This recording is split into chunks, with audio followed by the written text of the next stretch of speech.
Hello friends, कैसे हो आप सभी लोग। तो आज हम पढ़ेंगे हिस्ट्री का डॉक्ट्राइन ऑफ लैप्स। ये क्या चीज़ थी, कैसे थी, इस वीडियो में हम ये सब चीज़ें पढ़ेंगे। और आपको पता है ऐसी वीडियो हम लाते रहते हैं, तो चैनल को प्लीज़ सब्सक्राइब कर लो। Like the policy of subsidiary alliance, the doctrine of lapse was also introduce expend British territory in India.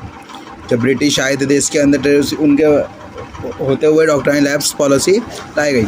A brainchild of hardcore imperialist lord Dalhousie's, the doctrine of lapse clearly stated that the dependent subsidiary state would pass into the British hand. It's the ruler died without a natural heir successor. The right to adopt children was not accepted. Satara, Sambalpur, Jhansi, Nagpur were annexed under this policy. ये सब चीज़ें इस policy के अंदर हुए। बात आती है इसकी ये सब चीज़ों की, उसके बाद बात करते हैं हम दोस्तों। ये है देखो लॉर्ड डालहाउसीज, ये थे ब्रिटिश के उस टाइम के। स्ट्रक्चर ऑफ एडमिनिस्ट्रेशन, कैसा एडमिनिस्ट्रेशन था। सिविल सर्विस में क्या था। Lord Cornwallis establish the Indian Civil Service ICS in 1793।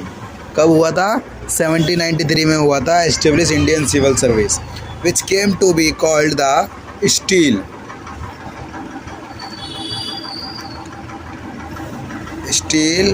Frame of the Indian estimation. और इसको क्या कहा गया था? स्टील कहा गया था किसका? इंडियन एस्टिमेशन का, एडमिनिस्ट्रेशन का। He separated the commercial and revenue branches of administration. Promotion were based on seniority. His regulation are called the Cornwallis Code. और इसको क्या कहा गया था? कॉर्नवालिस कोड कहा गया था। गुड टू नो, अगर ये आप जानते तो अच्छी बात है। इन 1864 Satyendranath Tagore become the first Indian qualify ICS examination. सबसे पहले 1864 में किसने क्वालिफाई करा था? टैगोर जी ने करा था। Became the first Indian qualify, जो इंडियन के थे ICS exam. He was the Elder brother of Rabindranath Tagore. Rabindranath Tagore के क्या थे? ये एल्डर ब्रदर थे, जिन्होंने अंग्रेज़ों का बनाया हुआ एडमिनिस्ट्रेशन का एग्ज़ाम ICS क्लियर करा था। और बहुत पावरफुल जॉब होती है ये, लेकिन ये किसके अंडर करनी थी? अंग्रेज़ों के अंडर ही करनी थी। Earlier the directors of the company used to appoint young recruits. After 1853 recruitment was done through a written examination. The Indian were entitled a subordinate post 1858। After 1858 Indians जो थे ना बहुत पोस्टों पे आए। The East India college was set up in Haileybury in England to educated civil servant about Indian custom, language, norms of governance. Lord Cornwallis कौन थे? ये थे, ये कौन थे? Lord Cornwallis. अब बात आता है आर्मी के लिए क्या किया। The army was an important instrument for defending consolidated the British rule of India. The recruitment of Indian Sipahies took place first at the time of Carnatic War. Carnatic War में क्या हुआ? Carnatic War में क्या हुआ था? जब करा था। Most of the soldiers were Indian. सबसे ज़्यादा सोल्जर किसके थे? इंडियन के थे। They were trained to use latest arm and ammunition. Through the Indians formed the majority British army. They could not hold high position. In fact, an Indian soldier could not rise beyond the level of सूबेदार। ठीक है, जो India के चीज़ें थे उनको high position पे नहीं दिया जाता था, ब्रिटिश आर्मी करते हैं। पुलिस के बारे में क्या बात थी? पुलिस कैसे थी मतलब? Lord Cornwallis organise regular police force. It function was to maintain law of order, assist the district magistrate in carrying out his duties. The districts were organise into thanas under the. थानों में district लगाया जाता था। जैसे कि आप सभी को पता है कि हमने जैसे पहले भी पढ़ा हुआ है दोस्तों, कि जो होती है ना ये चीज़ें होती है थानों में होती है ज़्यादातर, ने पढ़ा होगा।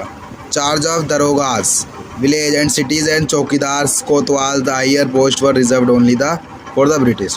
ये सब तो हम क्या करते थे? हाईएस्ट पोस्ट किसके लिए रिजर्व्ड है? ब्रिटिश के लिए। ज़रूरी नहीं है अगर इंडिया ने करा है तो इंडिया के लोगों के लिए रिजर्व करे। इंडिया को वो चीज़ें दी जाती थी जो भाई ब्रिटिश के द्वारा जो उनके दिमाग में आती थी। उसके बाद पढ़ेंगे दोस्तों, लास्ट है जुडिशियली ऑर्गेनाइजेशन। जुडिशियल आपको पता है कानून व्यवस्था। अभी तक हमने पुलिस पढ़ा, आर्मी है ना, आर्मी पढ़ी, पुलिस पढ़ी, अब हम पढ़ेंगे जुडिशली ऑर्गेनाइजेशन क्या था। The judicial system in India has no uniform code of law prior the one of introduce British in 1793 में ब्रिटिश ने लगाया था। The Cornwallis code was introduce under the civil, criminal and commercial cases पे। Besides those pertaining to land revenue and police system were covered Warren Hasting and Cornwallis, ये दो British थे, set up civil and criminal courts. इन्होंने बनाया किसको? Civil and criminal courts बनाए at the district level पर। Indian laws were codified 1833 by the law commission. This led to the introduction of the concept of rule of law according to which the law was the same for irrespective of their position, caste, religion और economic status। और ये सब चीज़ें किस पे होती थी? Economic status पे होती थी। तो दोस्तों इस वीडियो में हमने आपको बताया है, ये सब चीज़ें बताई है, और ये मैप दे रखा है, इसको आप स्क्रीनशॉट ले लेके देख लेना। ब्रिटिश टेरिटरी इंडिया इन 1857 में ब्रिटिश टेरिटरी कहाँ थी इंडिया के अंदर, ये हमने पूरा मैप दे रखा है, किस किस का राज था उस पर ना।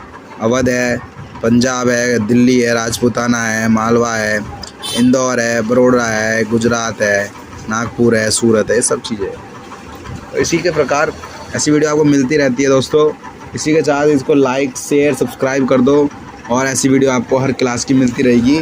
वैसे क्लास 8 के बारे में था और 8 की ही चीज़ें थी ये।